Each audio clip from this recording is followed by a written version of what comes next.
আপনাদের জন্য সবসময় দোয়া এবং ভালোবাসা রইলো। মানে আমি Facebook, YouTube এ এসে অনেক কষ্ট করেছি। দীর্ঘ ৭ বছর থেকে আসলে কষ্টের ফসল কিন্তু আপনাদের মাঝে তুলে ধরলাম। এই যে স্ক্রিনে দেখতেছেন আসলে একদিনের ফসল না।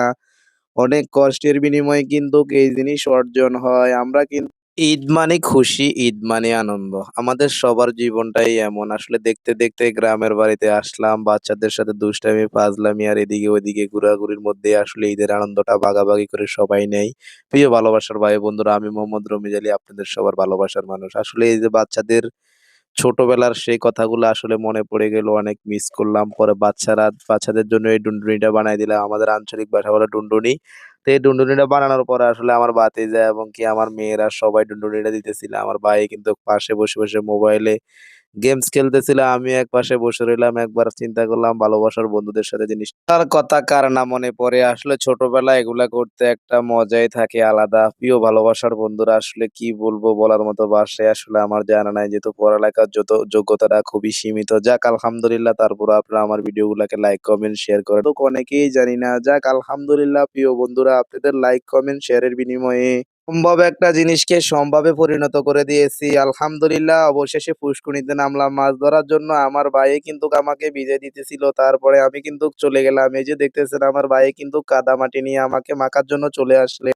পুকুরের টাটকা মাছ দেখে হতাশ এবং দুঃখ প্রকাশ করে বলতেছি বন্ধুরা আমি কিন্তু পুষ্কুনির মাছ খাই না। এই কারণে দেখেন কত তাজা, তাজা মাছ কিন্তু ধরে আনলাম। তারপরেও কিন্তু খেতে পারলাম না। অবশ্যই আপনারা জানাবেন কে, কে পুকুরের মাছ পছন্দ করেন না। এবারকার ঈদ আনন্দটা আমাদের খুব ভালোই কেটেছে। আসলে বড় ভাই, ছোট ভাই, ভাতিজাদেরকে নিয়ে কিন্তু Facebook, YouTube এ ভালো একটা সময় কাটাইলাম। আপনাদেরকে সমস্ত ভিডিওগুলা ধীরে, ধীরে দেওয়ার চেষ্টা করতেছি। জানি না কতটুক ভালো হয়েছে। আপনাদের লাইক, কমেন্ট, শেয়ারের কারণে আমরা আসলে অনুপ্রেরণা পাই। পরবর্তী ভিডিওটা অবশ্যই আপনারা দেখবেন। আমরা যত বড়ই ভিডিও হোক না কেন যদি আপনারা ভিডিওগুলা দেখেন কিন্তু অনেক কিছু শিক্ষণীয় বিষয় আছে। Facebook, YouTube নিয়ে আসলে শিখার কোনোদিন শেষ হয় না। পুষ্কুনিতে মাছ ধরার ফাঁকে চলে গেলাম আম গাছতলায়। কার সেরা আমের ফসল হয়তো আমাদের এই গাছটাতে হয়েছে। আলহামদুলিল্লাহ সবাই দোয়া করবেন। দেখেন একটা গাছের ডালার মধ্যেও কিন্তু আমের বোল করেছে। আমি দেখে হতবাক হয়ে গেলাম যে আল্লাহ যদি চায় তাহলে দেখেন এই আম গাছটার ডালার মধ্যেও কিন্তু আমের ফসল হয়েছে। আলহামদুলিল্লাহ আপনারা সবাই দোয়া করবেন যেহেতু এই আমগুলা পরিপূর্ণভাবে হতে পারে। যার কারণ না ঝড় এবং তুফান, জলোচ্ছ্বাসের কারণে কিন্তু অনেক আম গাছগুলো নষ্ট হয়ে যায়।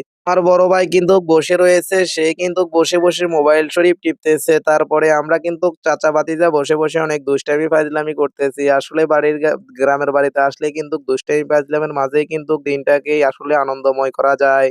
মানে খুশি, ঈদ মানে আনন্দ। ঢাকার শহর থেকে গ্রামে আসার পর